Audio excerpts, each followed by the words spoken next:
ओम नमस्ते जी। आज की वीडियो में हम मित्र देव के बारे में चर्चा करेंगे।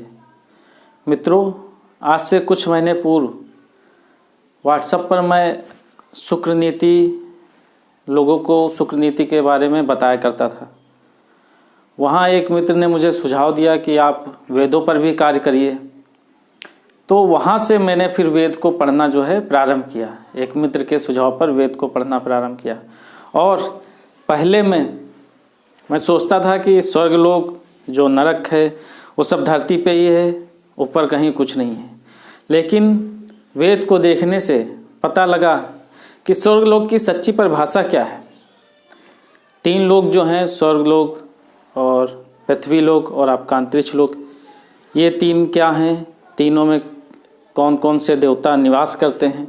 जैसे स्वर्गलोक वो हमारा सूर्यमंडल, सूर्य जो है वो स्वर्गलोक में आता है। और पृथ्वी लोक पे अग्नि आपका देवता मुख्य है, अंतरिक्ष में आपका वायु मुख्य है, मध्यम स्थान अंतरिक्ष ये पूरा बीच में आता है स्वर्गलोक और पृथ्वी लोक के। तो बीच में आप देखेंगे वायु ही मुख्य है। अग्नि, वायु, सूर्य ये तीन देवता तीन लोक में मुख्य हैं। तो अगर वेद को मैं ना पढ़ता तो आज मुझे भी नहीं पता चलता। और भी कई बातें पता चली हैं जो मैं आपको आगे बताऊंगा। जैसे अप्सराएं, सूर्यमंडल में अप्सराएं नृत्य करती हैं। हम लोगों ने टीवी सीरियल में देखा होगा कि इंद्र का सिंहासन लगा हुआ है, अप्सराएं जो हैं नृत्य कर रही हैं। लेकिन वो अप्सराएं क्या हैं एक्चुअल में? अप्सरा जो हैं वो पदार्थ हैं, वो भी प्रकृति के सूक्ष्म पदार्थ हैं जो आपका अंतरिक्ष में हैं। कुछ लोग उनको सूर्य रश्मियाँ अर्थात सूर्य किरणें कहते हैं, जो नृत्य कर रही हैं सूर्यमंडल में। और आपका अंतरिक्ष में पशु भी हैं। जैसे धरती पे पशु हैं वैसे अंतरिक्ष में भी पशु हैं। उन पर आगे चर्चा की जाएगी किसी वीडियो में। लेकिन वो पशु वो सब सूक्ष्म पदार्थ हैं। और अंतरिक्ष में आपका ऋषि भी हैं। धरती पे जो मनुष्य मंत्रों का दृष्टा होता है, अर्थात जिसने समाधि के द्वारा परमात्मा से साक्षात्कार किया है और या तो योग उपासना से मंत्रों को देखा है, मंत्रों के अर्थों को जाना है योग से, वो ऋषि कहलाते हैं। और अंतरिक्ष में भी सूक्ष्म पदार्थ, उनको भी ऋषि कहते हैं। अर्थात उन पदार्थों की क्रिया के द्वारा वैदिक छंद उत्पन्न होते हैं। अर्थात वेद मंत्र को उत्पन्न करने में अंतरिक्ष के कुछ पदार्थों का सहयोग है। अच्छा, कुछ पदार्थों के कारण ऐसा हो रहा है। इसलिए अंतरिक्ष में भी ऋषि हैं, पशु हैं, गंधर्व हैं, अप्सराएं हैं। अंतरिक्ष में भी एक समझ लीजिए अलग सा जीवन है।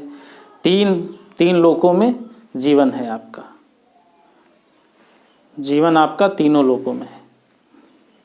तो उसके बारे में आगे जैसे जैसे हम बढ़ते जाएंगे चीज़ें और निकल के आती जाएंगी। मैं आपको वो जो भी मुझे पता लगता रहेगा मैं आपको बताता रहूँगा।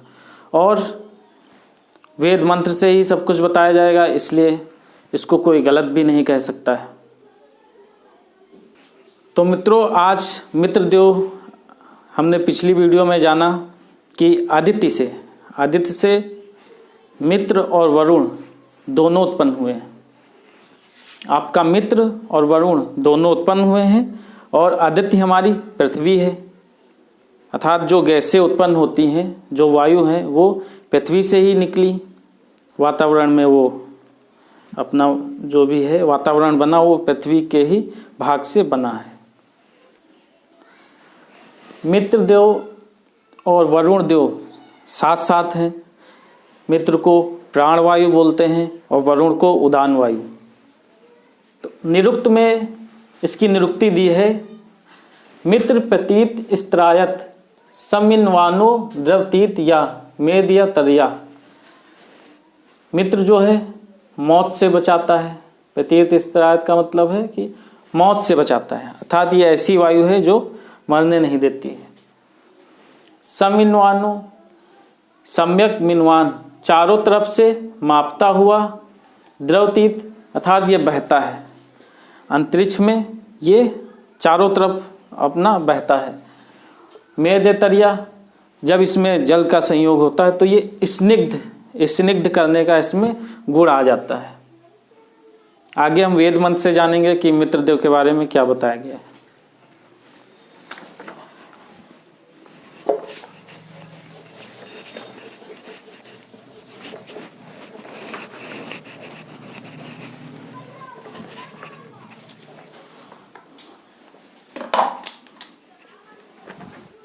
ब्राह्मण ग्रंथ जो हमारे वेदों की व्याख्या के ग्रंथ हैं,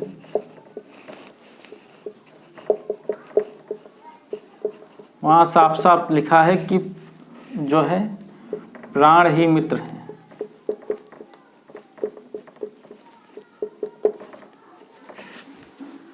शतपथ ब्राह्मण में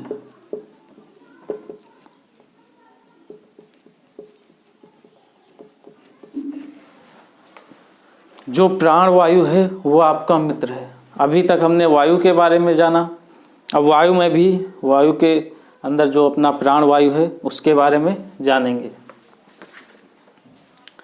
मित्रों, ये हमारे पास एक वेद मंत्र है आपका, ऋग्वेद के 3 मंडल का और 59वें सूक्त का पहला मंत्र है।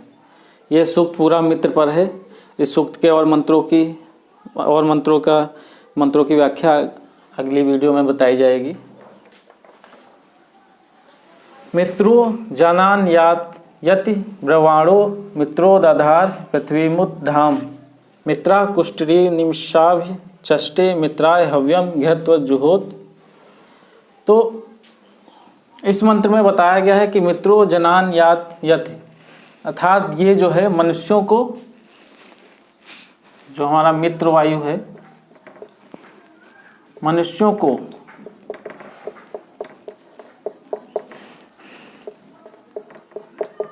कर्म में प्रेरित करता है।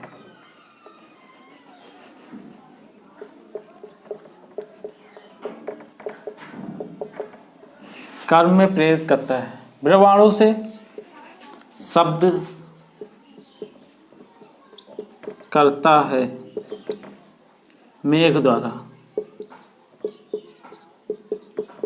अर्थात मेघ में जो शब्द उत्पन्न होता है वो आपका इसके कारण होता है। दाधार, इसने पृथ्वी और धो, आपके आकाश को धारण कर रखा है।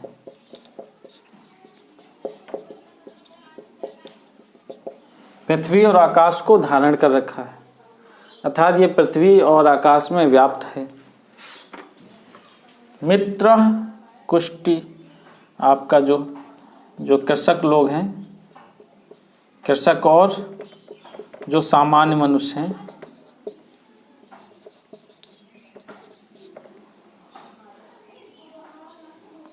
उनको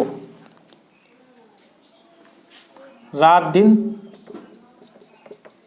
देखता है। मनुष्यों को रात दिन देखता है, इसका तात्पर्य है आपका कि रात हो चाहे दिन हो, ये उनको कर्म में प्रेरित करता है। चष्टेकार देखता है। उस मित्र के लिए हव्यम घृत से युक्त जो हवि है वो प्रदान करें, अर्थात उसके लिए हम आहुति दें, यानी मित्र के लिए हम घृत से युक्त आहुति जो है दें। किस मित्र के लिए? जो मित्र अर्थात जो प्राणवायु मनुष्यों को कर्म में प्रेरित करता है, अर्थात मनुष्य को कर्म करने के लिए, हाथ पैर चलाने के लिए प्राणवायु की आवश्यकता होती है। और पृथ्वी और आकाश में ये व्याप्त है, तो अपना ये उसको जो है धारण किए हुए है। दिन रात मतलब ये मनुष्य के समीप है, और इसको जो है हम आहुति देने का तात्पर्य है कि इसको जो भी है हम अपना समर्पण करें।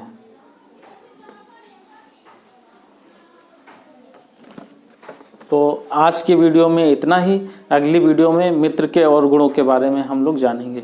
ओम नमस्ते जी।